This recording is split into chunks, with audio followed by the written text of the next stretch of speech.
Tonight, apology. The family of a Dawson Creek woman murdered in Mexico now says her boyfriend is innocent. Tow truck wars, another arson in Fort Nelson, and small tremor. Fort St. John residents wake up to an earthquake.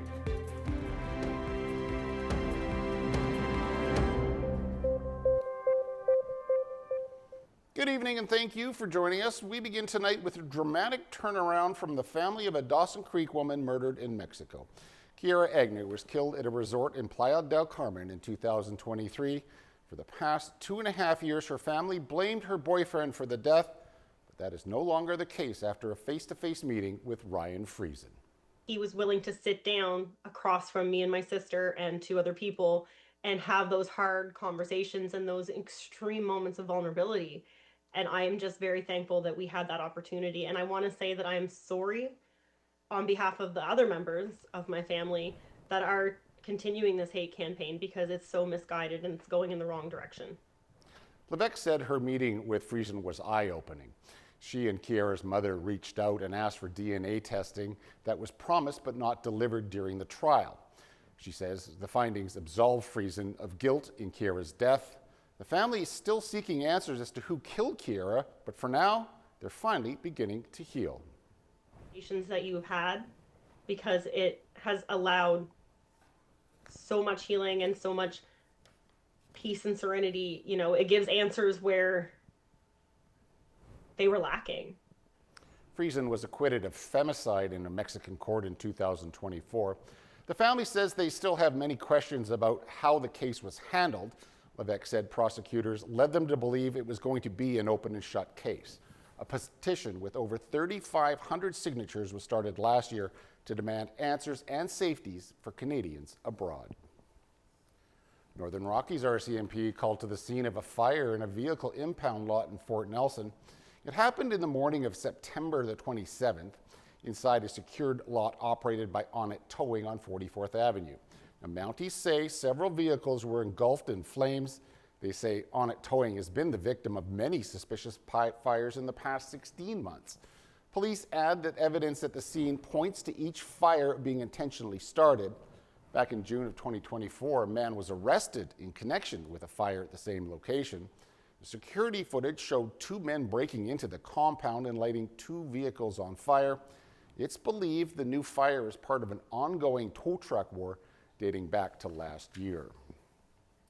Residents in Fort St. John waking up to an earthquake earlier this morning. The 4.4 magnitude quake struck about 60 kilometers northwest of the city at 6:23 a.m.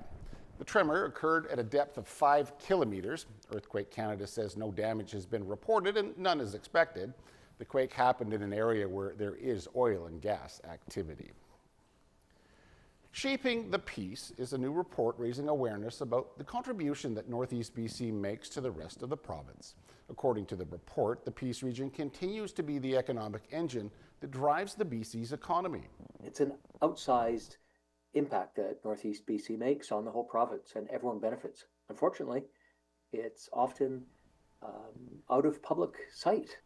Despite counting for only 1% of BC's population, the Northeast produces 93% of BC's natural gas, a resource that British Columbians use on a daily basis. It generates over 30% of the province's hydroelectric power and counts for at least 9% of exports every year. On top of that, 75% of BC's grain originates from the Peace, plus 98% of canola. Muir says he can feel a level of frustration in communities across Northeast BC, and he says our communities support the lifestyle of larger centers but receive less than what we give, affecting our quality of life. Muir adds, with global insecurities, it's important to appreciate and support the natural resource sector here in BC.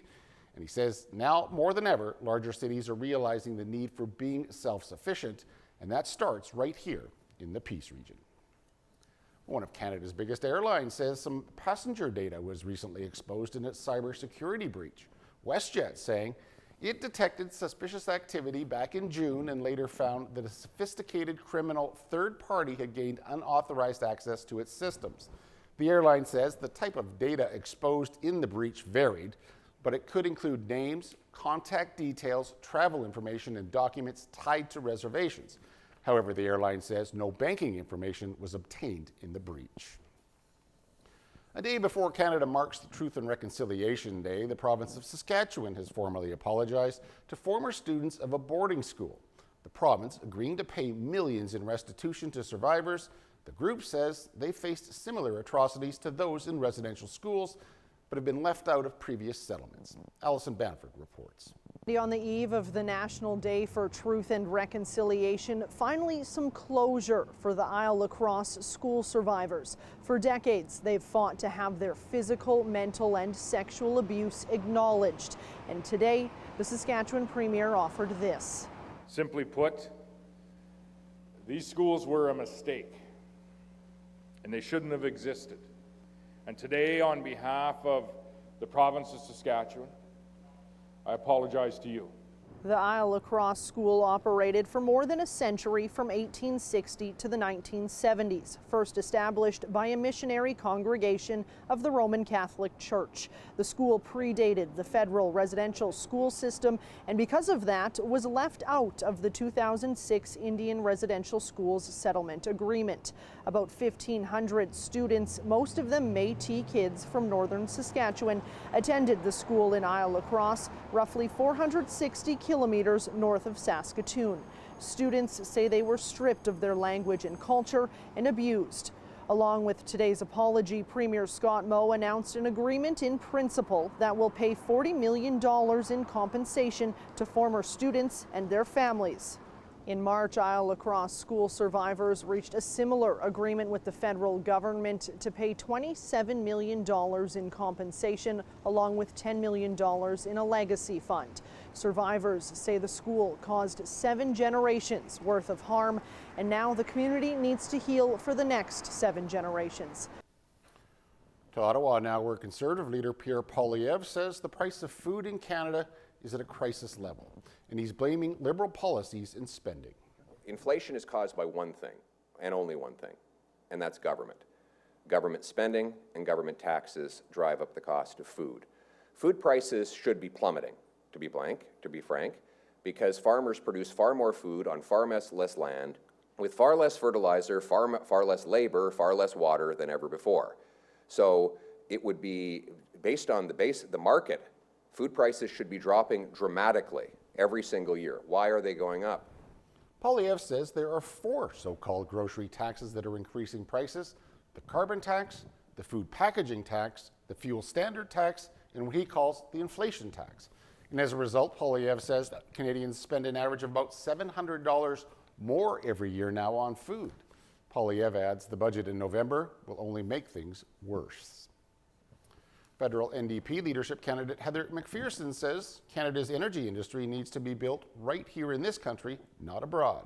You know, what Donald Trump is doing with the tariffs and the impact that has on our economy, we've got to start building things in Canada with Canadian workers, and there's a way to do that that builds a future economy, that builds an economy where, you know, Alberta workers, Canadian workers have jobs that are good, strong union jobs, and that is a future-facing economy as well. The Member of Parliament for Edmonton Strathcona speaking today after making her leadership bid official this weekend. When asked about her stance on future pipeline projects, McPherson pointed out there are no actual plans for a pipeline currently on the table. She says other exciting job-creating programs are on her radar. Those include a countrywide electricity grid, investments in renewable energy, and transit projects like high-speed rail. Canada's last remaining independent steel producer receiving a financial lifeline today. And as CTV's Rachel Aiello reports, it's all designed to help the company survive in the face of punishing U.S. tariffs. The federal and provincial governments are loaning this Ontario steel plant $500 million. I think the critical part of it is it gives us the liquidity to pivot our business towards the future of Canada. The bulk of the financial support, $400 million, is the first to come from a program Ottawa launched in March to help Canadian companies affected by Trump's tariffs. That money and the other $100 million the Government of Ontario is lending is to help Algoma afford new equipment and retrain its workers, as the 50% tariff from the United States has effectively closed off what has for decades been a key market for this and other Canadian steelmakers. If we don't have Canadian-owned steel companies, then we are vulnerable to the whims of other countries, other markets, and we can't have that. The steel sector has already seen more than 1,000 layoffs since the trade war started. The prospect of more is growing every day. Both the minister and the local MPP framed the loan as an investment in Canadian industry. We are fighting to protect a company that is truly a Canadian institution. But the federal Conservatives said they'll be scanning the fine print. Mark Carney is repeating the same Liberal talking points of the last 10 years, claiming that when he borrows and spends, it is an investment. A federal official told CTV News today that Algoma is so far the only steel company in Canada to apply for this funding. Its CEO estimated today that it could take 18 months to 2 years for Algoma's plans to pivot to a domestic market to fully materialize. Rachel Aiello, CTV News, Ottawa.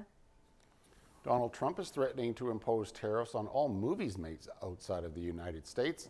The American president claiming the industry has been stolen by other countries.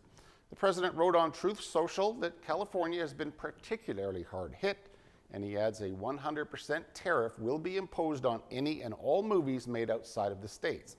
Last week, Trump also said starting on October 1st, he would put a 100% tariff on pharmaceuticals unless the drug maker builds a plant in the United States. A group accused of violence and intimidation against Sikh activists in Canada has been listed as a terrorist entity. The designation by the federal government bars Canadians from financing or aiding the India-based Bishnoi gang. It allows authorities to seize property and freeze accounts. Ottawa says the decision will help prevent crime against members of India's diaspora in Canada. It'll also assist Canadian security, intelligence, and police agencies. Canada's Foreign Affairs Minister took to the podium today addressing the United Nations. Anita Anand speaking about our country's role at a time of multiple global crises. In the face of these stark realities, retreat is not an option. Canada will not turn inward. Anand spoke out against Russia's invasion of Ukraine, calling it a grave breach of the United Nations Charter. She called for Hamas to lay down weapons and release all remaining hostages. And she also called the humanitarian crisis in Gaza catastrophic, requiring urgent action.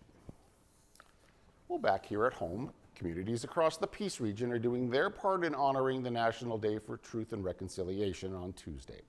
The Nawakin Friendship Center, Dawson Creek, is hosting a walk. It begins at the NAR Park in front of the Art Gallery at 1 p.m. and it ends at the Aboriginal Family Services, where free lunch will be provided between 2 and 3 p.m. School District 59 also participating in Orange Shirt Day. They say wearing orange shows students and staff care, remember, and are committed to treating every child with love and respect. Fort St. John Friendship Center will host a Truth and Reconciliation event on Tuesday. The center is inviting everyone to come and design a solidarity-themed shirt before taking part in a walk. T-shirts will be available on a first-come, first-served basis. It all starts at 10 a.m. at the Treaty 8 office with greetings. The Solidarity Walk begins at 11 a.m. All right, please do stay tuned. Noah will be right back after the break with a look at weather.